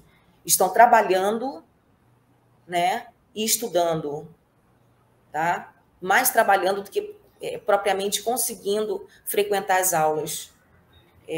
Então, é um momento muito difícil, mas que a Secretaria de Educação não olha, a esfera federal também não olha para isso, né? O pessoal estava falando da renda mínima, e é necessário nesse momento, entendeu? Principalmente para os alunos que estão evadindo, né, por conta da sobrevivência mesmo, né? Bom, será que eu tenho mais a acrescentar? Alguma pergunta? Bianca, o que a pandemia demonstrou é o grande abismo que existe, né? Não somente em relação à renda familiar, mas também à aquisição. Exatamente. Uma situação gritante, né? A gente estava acompanhando jornais, pessoas que estão catando ossos, né? Então, é uma realidade que a gente está vivendo agora, que a gente está percebendo, que está realmente mais aprofundada, que está aí posta, que a gente precisa combater de alguma maneira, né? E que são os nossos alunos que estão passando por isso, né? Aí já vi, a gente tem relatos assim absurdos, assim, em relação a tudo que está acontecendo, né? De aluno da minha escola com o pai morando em frente a um banco que fica em Copacabana, o Banco do Bradesco, porque perdeu o emprego, perdeu a renda e está como morador de rua, né? Então, é esse contexto que a gente está passando, né? E a importância da gente pressionar os governos, né? Porque a questão não é só a vacinação é também importante, mas pensar na renda, pensar de que maneira esses garotos e garotas, né, podem continuar frequentando a escola. Recurso A, né, pessoal? Recurso A. Eu falei também da questão falei dos recursos materiais, né? Por isso que a gente não estava conseguindo acompanhar. Tem um vídeo de um professor, a gente fala dos recursos materiais e pensa no estudante, que às vezes não tinha smartphone, não tinha internet. O secretário de Educação na época, o Pedro Fernandes,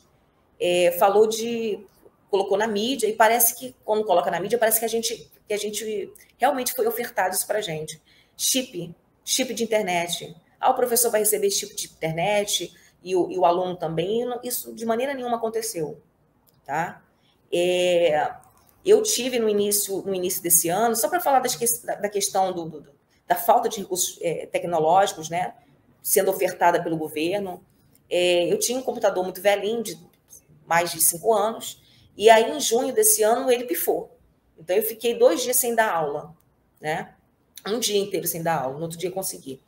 Tive que comprar um. Agora ele entra com o recurso da Secretaria da Educação, entra com um recurso de R$3.000, né, para o professor poder comprar um computador, né? Com uma série de exigências e tudo mais, né? Mas naquele dado momento a gente teve que se virar, né? Mas nada foi dado para o aluno, absolutamente nada foi dado para o aluno. Ele teve que se bancar, né? Muitos alunos diziam assim para mim, professora, estou ficando na aula, mas a minha internet vai cair, porque a minha mãe não pôde colocar crédito para a internet. Então, essa era a realidade naquele momento, né? E fora o cansaço também, né, pessoal, de ficar, a gente pensando assim nas condições de trabalho do docente, né? O cansaço de ficar longas horas, né, conectado à internet, com várias turmas, mesmo com poucos alunos, né? Tem até um vídeo, alguns professores como eu teve esse problema com a internet, e teve até um vídeo de um professor que estava desatinado, e com toda razão, mostrando os equipamentos dele que estavam quebrados e tudo mais, e ele não conseguia ter acesso à aula online. Então, a gente teve que se virar, o professor também tem que se virar, para poder se conectar à internet para dar sua aula, porque se não desse aula, era falta.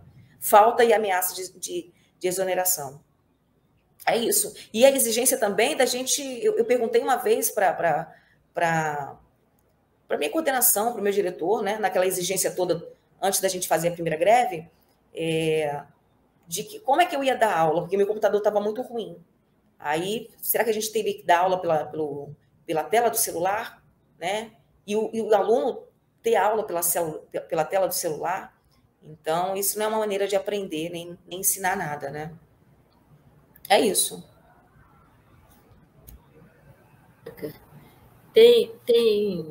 Nós tivemos vários comentários sobre a sua fala, né, demonstrando o abismo, né, e esse legado histórico, né, de como a educação está defasada em relação à tecnologia, né,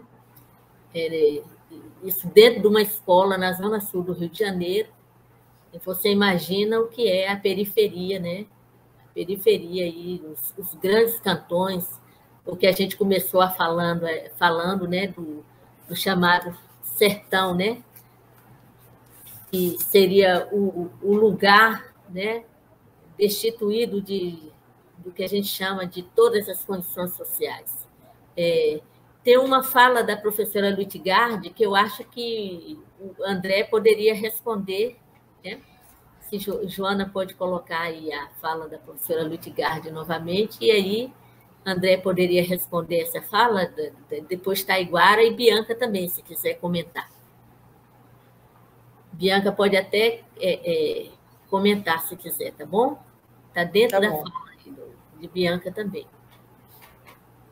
Bianca, você tem condições de chegar mais próximo ao computador, porque a legenda tapa o seu rosto. Tá bom agora? Melhorou um pouquinho, mas ainda não muito. Peraí. Você chegar mais... subir mais um pouquinho, isso, só, é isso aí. Que a legenda estava tapando o seu rosto. Tudo bem. Então, Lutgard diz assim, a terceirização destruindo o funcionalismo público autônomo em relação aos governantes permite que os poderosos coloquem seus representantes nos altos cargos do Estado, destruindo. Eu acho que André poderia responder essa questão da professora Lutgard. Não sei se André ainda está na sala, né? Sim, estou. Isso, querido. Responde aí, por favor. Eu acho incrível. Eu concordo plenamente com a professora Lutgard. E existe um conceito, eu não lembro quem cunhou esse conceito, que sobre a porta rotatória do Estado, né? Como a gente entra em um banco, por exemplo, que tem aquela porta rotatória, porta giratória. É muito comum a gente ver no setor público, nos grandes setores, por exemplo, cargos dominados ou cargos de grande influência, onde pessoas entram no setor público, elas são do setor privado, elas então são convidadas, por exemplo, para participar da coisa pública, e elas então entram no setor público e elas saem do setor público para ir para o setor privado com as informações privilegiadas do setor público. E isso é uma coisa muito comum, porque justamente é uma questão que vem de dentro. ela tenta ruir a coisa desde dentro. E existe um perigo muito grande quando a gente pensa, por exemplo, quando a gente considera Rousseau, que falava, né, que a democracia só acontece no momento do voto, que o cidadão deixa de ser livre quando ele acaba de votar, quando ele sai da posição de voto. Existe esse perigo da gente pensar que a coisa, desse giro linguístico, né, que a coisa, depois de Saussure, que a coisa tem um nome da coisa, da coisa, sabe? Que a coisa tem o mesmo nome daquilo que se diz sobre a coisa. E cidadania é uma das questões que traz esse problema. Porque cidadania, por exemplo, eu sou cidadão assim como o Roberto Marinho. Nós temos o mesmo passaporte brasileiro, nós temos a mesma, supostamente, o mesmo acesso, que deveríamos ter o mesmo acesso à justiça dentro do sistema brasileiro, mas materialmente, condicionalmente, Roberto Marinho e eu não temos o mesmo acesso à justiça, não temos o mesmo acesso aos benefícios da cidadania.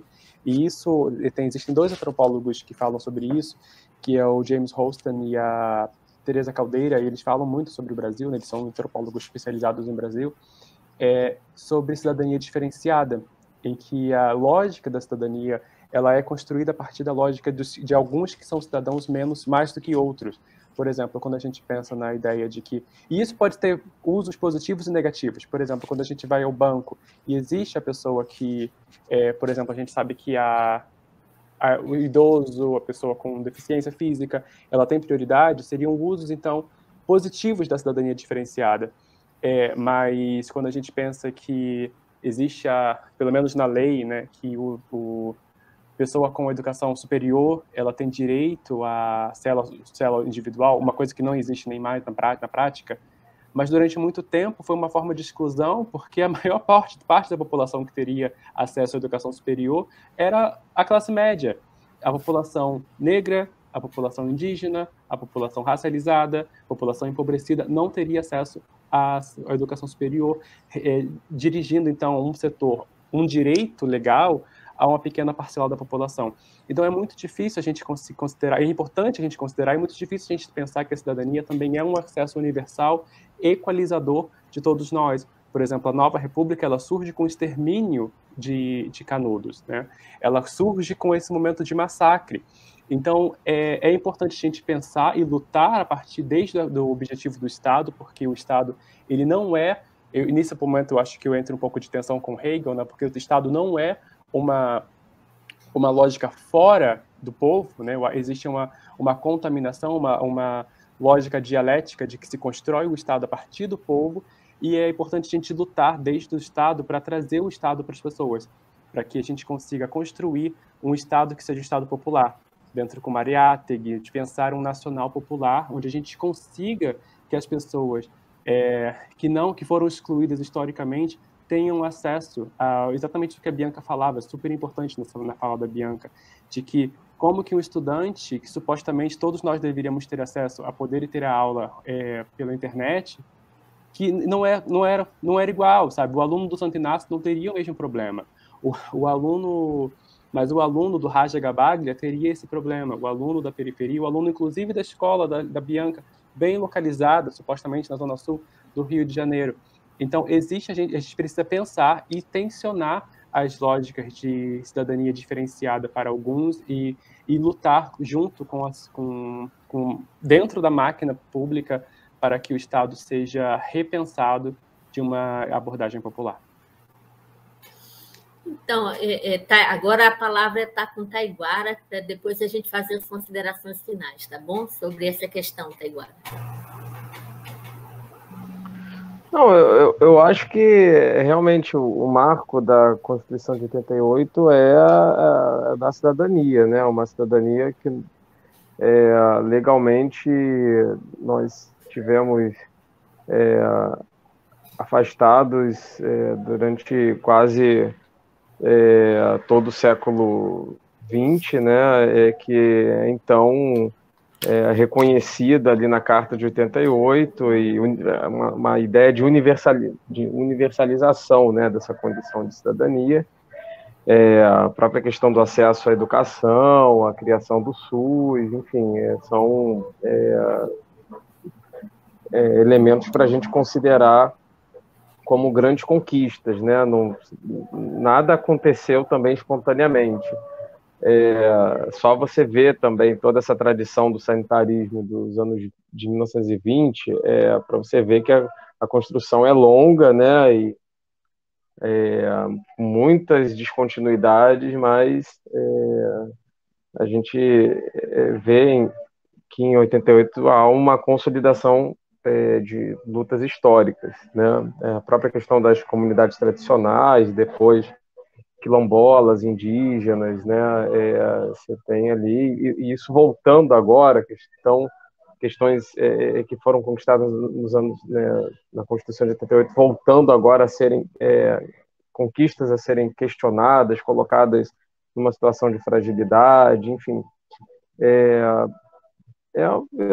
Assim, a gente está vivendo uma época de muita incerteza. Eu acho que outro dia eu estava vendo um documentário que o pesquisador entrevista vários intelectuais, Alan Turrene, enfim.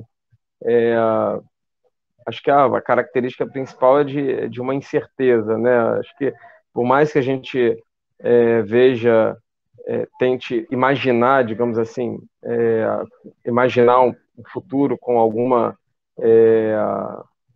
digamos assim, esperança, tem vários elementos que nos desautorizam a isso. Eu acho que tudo vai depender realmente da pressão popular pela reafirmação da importância do Estado e de um Estado que seja, né, reconstruído, né, porque o Estado é essa tecnologia que ele se reconstrói a cada época, ele se, né,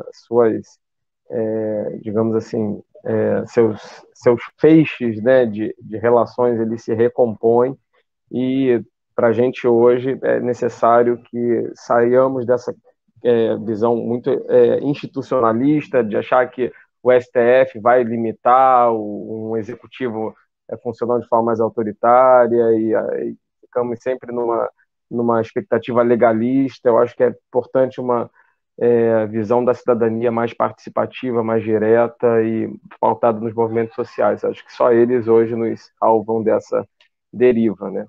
É isso.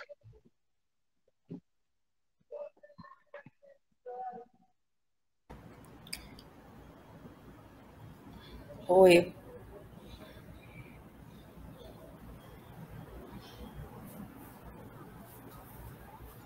Eu queria falar, posso falar? Então, eu estava lendo aqui uma entrevista da Carta Capital falando sobre as mães aqui. Mães de estudantes com deficiência falam dos desafios do ensino remoto. Agora, imagine para essas mães, imagine para esses estudantes com essas necessidades especiais. E ela falando aqui sobre a dificuldade de efetivar realmente a educação inclusiva para esse público, né? Porque aí está reforçando realmente a desigualdade, que já é tão gritante, né? Já é tão precário. E aí não teve recomendação nenhuma por conta da Secretaria da Educação a respeito disso. E falando sobre a privatização, né, do público aí, essas instituições todas, essas empresas todas, essas plataformas como o Google, né, com interesse tão grande na educação, né, você tem aqui a precarização, né, e o avanço da iniciativa privada em cima do Fundeb, né. Você tem aqui, por exemplo, a Fundação Lehman, né, que tem diversos ataques à educação básica e tem interesse muito grande, né, de vender seus produtos e serviços para a educação pública no Brasil e eles viram um contexto todo interessante, né, esse contexto da Covid-19 foi todo interessante para eles, porque foi tudo remoto, né, e eles ainda pretendem fazer isso, continuar com esse processo, né. Está falando aqui, Jorge Paulo Lehmann, economista, né, é um dos ricos aí da revista Forbes, e a intenção, ele também participou dessa construção do novo ensino médio, né, da reforma, da construção da nova BNCC, né, e aí a ideia é isso, é realmente precarizar o trabalho do docente, tentar entregar uma coisa que parece, a gente que defende, as pessoas que defendem muito a questão da das tecnologias, a gente tem que ficar, e tem muitos intelectuais que estudam essa área e vêm assim com muito, com de uma certa forma, com um olhar assim muito desconfiado, né? Porque o interesse dessas empresas, né, nesse contexto, né, é roubar, de uma certa forma, né, o dinheiro que é necessário à educação, à construção da cidadania, né, por meio da educação, né, e trazer isso para aprofundar cada vez mais a miséria e a fome e a exclusão social, porque é isso que a gente está partindo, né, do princípio. O interesse é somente esse, né? E o recurso necessário para que a gente possa, então, aumentar o salário dos professores. Por exemplo, os professores da rede pública estão há 9 anos sem reajuste salarial, né? Então, isso não é colocado, isso não é posto, né, resolvido, e aí é dado esse dinheiro para uma empresa privada e tantas outras aí que estão participando aí, comendo o dinheiro da educação, dos recursos da educação. Acho que já chegamos aí no limiar do horário, né? A live foi bastante enriquecedora. Nós colocamos no canal o link para as pessoas se inscreverem para o sorteio, né? Para receber o livro. E, então, agora eu vou passar a palavra para Taiguara, para dar as suas considerações finais, aí depois vem de Taiguara, passa para André e depois para Bianca, tá bom, gente? Então, agora, suas considerações finais, Taiguara. Eu queria agradecer aqui o convite, achei que foi uma live bem rica, dos colegas tiveram contribuições que eu gostei bastante de estar presente junto nesse diálogo, né? Eu acho que parabenizar a Abserge por essas lives, essa iniciativa, e a expectativa é que outras venham também a contribuir mais nesse momento que a gente está, que é necessário de ideias, né? Fomentar ideias e diálogo. É isso. Então, agora para André, a palavra para André. Eu queria fazer um eco ao meu colega e agradecer. Foi um prazer estar aqui dividindo essa mesa com a Ofélia, com a Sônia, com a Taiguara, com a Bianca, com todo mundo escutando. Muito obrigado pelo tempo, pela participação. Foi ótimo. Eu acabei de lembrar agora da fala da Bianca sobre a questão do lema, né, sobre essa grande importância que ele sempre diz que na educação ajudou também e financiou parte dos estudos da Tabata Amaral, que é uma grande política que trabalha sempre a questão da educação, mas pensando, e que acaba sendo uma pessoa que não ajuda tanto a educação pública, né? É interessante que a gente vê, inclusive, os limites do discurso identitário, de pessoa que diz que vem da periferia e que supostamente se vende para defender a periferia, mas acaba tendo escolhas completamente anti-periferia. Eu agradeço muito, eu acho que Taiguara falou uma coisa muito importante, de que a gente vive um momento de incerteza, né? Um momento de que a gente parece que a gente não consegue ver o horizonte no futuro, né? O horizonte, e o que eu acho que eu concordo plenamente. E nesse momento de incerteza, de negatividade, de pessimismo, que é um momento que é a palavra que eu acho que resume bem o momento, ser otimista é uma atitude revolucionária. Então, eu acho que é importante que a gente possa retomar o nosso desejo de ser otimista, porque a gente vive em um momento em que a distopia virou a realidade. Então, é importante que a gente possa insistir em ser utópico, insistir em imaginar que uma outra realidade é possível, insistir que a revolução, que a construção de uma nova sociedade, em que uma cidadania, um humanismo radical possa ser deslumbrado para o nosso futuro. E nesse momento, então, eu gostaria de retomar o que diria Lênin, né, que é crucial, de que a gente não vai chegar a esse momento sozinho, a gente não vai chegar lutando individualmente, porque o nosso inimigo é muito bem preparado, o nosso inimigo é muito bem articulado, então a gente precisa de organização, organização, organização.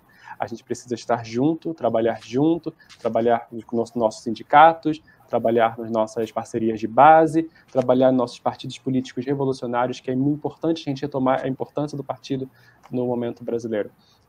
Muito obrigado pelo espaço e até a próxima. Até. Bianca? Bom, só quero agradecer, né, pelo convite. O tema é muito caro, muito importante, né, trazer essa realidade da sala de aula nesse contexto pandêmico, presencial, sem condições sanitárias adequadas. A gente ainda está passando diversas cepas e mesmo essa gripe agora, eu peguei a gripe, não tem uma semana, fiquei de cama, com febre, entendeu? Os meus alunos, a gente fica falando, coloca máscara, mas é uma realidade que é absurda, né? Que no dia a dia mesmo da escola, permanecer com aquela máscara é muito complicado, né? Mas a gente vai falando, então peguei, muitos alunos ficaram gripados e pegaram a gripe, eu também peguei, então é esse contexto.